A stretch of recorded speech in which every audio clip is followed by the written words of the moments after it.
they knocked on the door and told me that it was a bullet hole in my window. A traumatizing Monday morning. Linda Sales says she looked outside of her Springfield Township apartment to see police officers and crime tape, then realized someone shot and killed her neighbor, Lucretia Black, just feet from her door, and one of those bullets hit her back window. It's so blessed and lucky that I was sleeping, that I was in the back. I'm so thankful that my grandkids wasn't here because that's the area where they play, eat, and spend their time. Minutes earlier, 911, do you have an emergency? Yes, someone's dead. a 911 call from a man who was with Black. Who is this person to you? A friend? She's like a caretaker to me. At the time, the man who called wasn't sure who shot her. Okay, do you know of her? Like, have you seen her before, or was she just a stranger? I saw her a couple times. The sun creeps over the horizon in Springfield Township, Ohio, painting the sky with hues of gold. Birds chirp in the crisp morning air, and a jogger nods to a neighbor tending her garden. It's November 18th, 2024.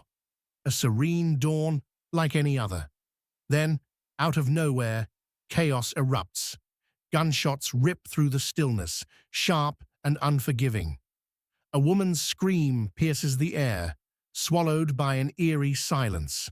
Moments later, a trembling voice breaks through a 911 call. Someone's dead. She got shot in the head. The peaceful streets are peaceful no more. Lucretia Black was 33, a vibrant woman with a smile that could warm the coldest day and dreams that reached beyond the small town she called home. She was a daughter, a friend, a dreamer, until that morning when her life was snuffed out in a flash of violence. The killer? Her wife, Terea Brown. Their love story began with promise, etched into their skin, with matching tattoos that vowed, "Till death do us part." But forever came too soon, and not how anyone expected. What hid behind their inked devotion was a betrayal so shocking, it turned love into a lethal lie. Springfield Township was thrust into a nightmare, a murder in broad daylight, a quiet community shattered, and a desperate manhunt racing against the clock. But as police scoured the streets for Terea, whispers of a second tragedy loomed, darker and more twisted than the gunshots that started it all. Their love was sealed with tattoos that promised eternity. So why did it end in blood? Lucretia was more than a victim. She was a heartbeat in a family, a laugh among friends, a soul with plans for tomorrow. This is her story. Stick with us as we unravel a tale of love, betrayal, and a warning hidden in plain sight. But as the investigation deepened, a chilling question surfaced. Was this a crime of passion, or a plan set in motion long before the trigger was pulled? Spring 2020. Cincinnati hums with life. Lucretia Black and Terea Brown move into a small house on Elm Street. 2 bedrooms, a porch, a swing for Elijah. Boxes unpack fast. Lucretia paints the kitchen yellow, her favorite color. She hangs a photo. Her, Terea, the kids, all smiles at a Reds game. Neighbors wave, friends stop by. Life feels full, but cracks show up quick. Terea's phone buzzes late at night. She steps outside to answer, voice low. Lucretia asks who it is. Terea shrugs. Work, she says. Always work. Kevin starts skipping family dinners. Mumu's quiet, eyes on her phone. Elijah clings to Lucretia, asking why mommy's mad. Lucretia keeps smiling, keeps cooking, keeps hoping. June hits.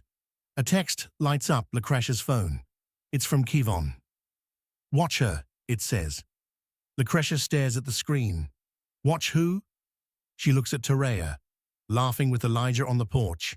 The swing creaks. The air feels heavy. Something's shifting. Something she can't name yet. July 2024. A humid night settles over their Ohio home. Lucretia Black stares at the ceiling. Her decision locked in. She's done. 5 years of promises, etched in ink, now feel like chains. She whispers to herself, I'm free, but freedom has a price she can't yet see. Terea paces the living room. Her phone buzzes with ignored calls. She slams it down. Glass cracks. A neighbor hears the shatter, glances out, then ducks back inside. Terea's voice cuts through the walls. You don't get to leave me. Lucretia doesn't answer. She's already upstairs, folding clothes into that suitcase. A friend, Jamal, gets a text. She's losing it. I'm scared. He tells us later, Lucretia sounded calm. Too calm. The calm before a storm nobody saw coming. Terea finds her, doorway blocked, eyes wild. We're forever, she says. The tattoos glare from her wrist. Lucretia steps past. One last look. The suitcase zips shut. Car keys jangle. Lucretia's phone lights up. Texts flood in. Come back. You'll regret this. She drives off into the night. Terea stands alone, fists clenched. A countdown ticks louder. What did Lucretia miss in those final words? It's November 18th, 2024. 6:45 a.m. on Lincoln Avenue. A quiet stretch of row houses in a town that rarely stirs before sunrise. Frost clings to the grass like a delicate shroud, shimmering faintly as the first rays of dawn break the horizon. Streetlights buzz and dim, their orange glow surrendering to the pale light of day. A paperboy coasts by on his bike, tires crunching over fallen leaves, his breath puffing out in little clouds. The air smells of wood smoke and damp earth, a crisp, ordinary morning holding its breath. Inside 2179 Lincoln, Lucretia Black is awake. She's 38, a nurse with a soft smile and a habit of rising early. She pulls a faded green sweater over her pajamas, the one her mum knitted years ago, and shuffles to the kitchen. The coffee maker sputters to life, filling the room with a rich, bitter aroma. She grabs her phone off the counter, scrolls through notifications. A text from her sister Tanya pops up. Love you, sis. Call me later. Lucretia's lips curve into a smile. She types back, always, her fingers quick and sure. She pours a mug, steam curling upward, and steps to the window. A cardinal lands on the sill, its feathers a vivid slash of red against the grey dawn. Morning, little guy, she whispers, her voice barely audible over the hum of the heater kicking on. It's a ritual, these quiet moments, a slice of peace she's carved out in a life that's seen its share of storms. She sips her coffee, lets the warmth seep into her hands. Outside, the world feels still, safe. It's a lie. 10 miles away, Terea Brown sits in her dark Chevrolet Cruze, parked in an empty lot off Route 12. She's been there since 5 a.m., engine off, headlights dark. Her hands grip the steering wheel, knuckles pale against her skin. She's 41, wiry, with eyes that haven't slept in days. A black hoodie swallows her frame, the hood pulled low. Her phone buzzes on the dashboard. A voicemail from her son Kevin, 17, and worried, Mom, where are you? You didn't come home. She stares at it, jaw tight, then deletes it with a flick of her thumb. No hesitation. Her mind's elsewhere, replaying a memory she can't shake. Lucretia laughing at a cookout last summer, her arm around Terea's shoulders, the two of them thick as sisters. You're my ride or die, Lucretia had said, her voice light with trust. Now that trust is ash. Terea's eyes narrow, glinting with something cold, something final. She turns the key, the engine growling awake. The gun rests in her lap, a snub-nosed .38, its weight a steady pressure against her thigh. She shifts into gear, pulls onto the road. Lincoln Avenue is her destination. Lucretia is her target. Back at 2179, Lucretia finishes her coffee. She hums an old gospel tune her mum used to sing, the notes soft and uneven. She rinses her mug in the sink, sets it on the drying rack with a faint clink. A cardinal chirps outside, then flutters off, spooked by something she doesn't hear. She dries her hands on a dish towel, glances at the clock, 6:53 a.m., time to get ready for her shift at the hospital. Then, a knock, sharp, insistent. It rattles the front door, echoes through the house. She freezes, towel still in hand. "Who's there?" she calls, her voice edged with unease. No answer, just silence, thick and heavy. She steps toward the door, barefoot on the hardwood, her pulse ticking up. Another knock, louder, angrier. "Terea, is that you?" She's guessing now, her mind racing back to their last fight 3 weeks ago, words sharp as knives over money, betrayal, a bond fractured, but not yet broken. Or so she thought. She reaches for the knob, hesitates. "Please, let's talk," she says, cracking the door an inch. Terea's there, hood up, face shadowed, eyes like flint. Lucrezia's breath catches. "We can fix this," she pleads, one hand outstretched. Terea doesn't flinch. She raises the gun. The first shot rips through the door, splintering wood. Lucrezia screams, drops to her knees. The second shot finds her forehead. A clean, brutal hit. She collapses onto the porch, her sweater soaking red, her body still. Blood trickles down the steps, pooling in the frost. The cardinal's gone. The morning's peace is shattered. In 10 seconds, a life ends, betrayed by the one Lucrezia loved like family. Next door, Linda Sales, 62, and a light sleeper, bolts upright in bed. The shots, 2 loud cracks, jerk her awake. She fumbles for her glasses, heart hammering. She shuffles to the window, parts the blinds with trembling fingers. Terea is already moving. Sprinting to her car, the cruiser's door slamming shut. Tires squeal as she peels out, disappearing around the corner. Linda's eyes drop to the porch. Lucrezia's down, motionless, a dark stain spreading beneath her. "Oh God, no," Linda whispers. She grabs her phone, dials 911. "There's a woman shot at 2179 Lincoln. She's not moving. Hurry." Her voice breaks, tears welling. She pulls on a robe, steps outside barefoot. The cold bites her feet, but she barely feels it. Then she sees it. A bullet hole in her own living room window. A spider web of cracks radiating outward. It's inches above the couch, where her grandkids, Mia and Jaden, slept during their last visit 2 nights ago. Her knees buckle. "That could have been them," she tells police later, her voice hollowed out by the nearness of it all. The neighborhood stirs, dogs barking, curtains twitching. A man across the street, Earl Thompson, swears he saw Terea's car idling near his house at 6:30 a.m., headlights off. "Thought it was odd," he says, rubbing his unshaven jaw. "Didn't think it'd end like this." Police radios crackle across town. "Shots fired, Lincoln Avenue.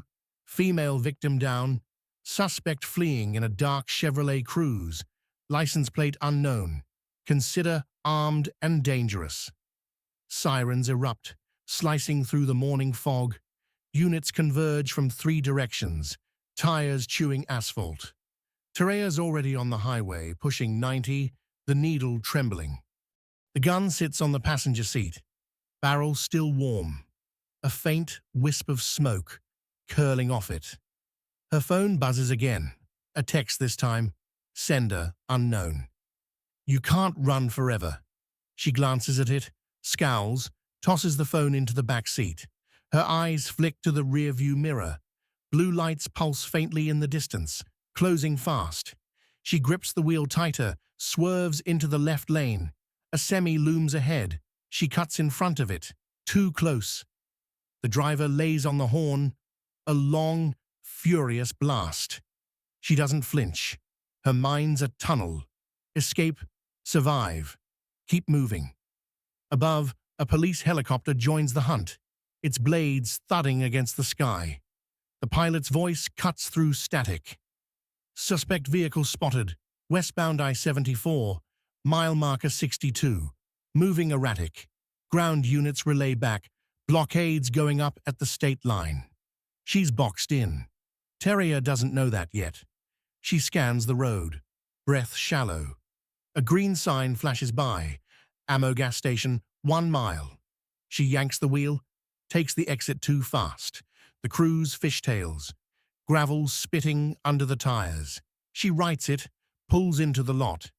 The station's a squat, faded building. Neon flickering in the window. Open 24/7. A lone pickup sits at the pump, its owner, a wiry guy in a flannel jacket, topping off his tank. Inside, a clerk wipes down the counter, a kid barely out of high school with a name tag reading Dylan. Terea parks crooked, steps out. Her boots hit the pavement hard. The flannel guy glances up, squints. She ignores him, strides into the store. Dylan looks up, offers a sleepy smile. Morning, need help with anything? Terea's silent, her hand slipping into her pocket. Dylan's smile falters. Ma'am? He tries again, voice pitching up. She pulls the gun, not the .38, a second one, a sleek 9mm she'd stashed in her jacket. Before Dylan can react, she fires. One shot, chest level. He staggers, crashes into the cigarette display, then slides to the floor. Blood streaks the counter. The flannel guy outside hears it, drops his nozzle. Gasoline splashes across the pavement and bolts inside. Hey, what the... He stops cold. Terea is already turning, hood up, the 9mm in one hand, Dylan's phone in the other, snatched from his pocket. She steps over him, doesn't look back. The flannel guy stumbles backward, yelling for help. Too late. She's out the door, moving fast. The chopper's shadow sweeps the lot. Sirens scream closer, 2 miles out, maybe less. Terea climbs into the cruise, slams it into gear. She's not just running now, she's hunting. That text, "You can't run forever," burns in her mind. Someone knows her. Someone's watching. She peels out, tires smoking, the second gun beside her, Dylan's phone, buzzing with an incoming call she'll never answer. The highway stretches ahead, a ribbon of asphalt and uncertainty. Police lights flood the horizon. Her next move's a shadow, vague, lethal, coming fast. Who's she after? Who's after her? The frost on Lincoln Avenue's long melted, the blood's still wet. And Terea's story's just begun. November 18th, 2024, 9:15 a.m. Interstate 65 stretches out, a gray ribbon under a cold sky. Indiana State Police clock a dark Chevrolet Cruze, ripping south at 95 miles an hour. It's Terea Brown. 2 hours ago, she left Lucrezia dead. Now she's running. A trooper hits his lights. She floors it. The chase begins. Her engine roars. Tires scream as she cuts through traffic.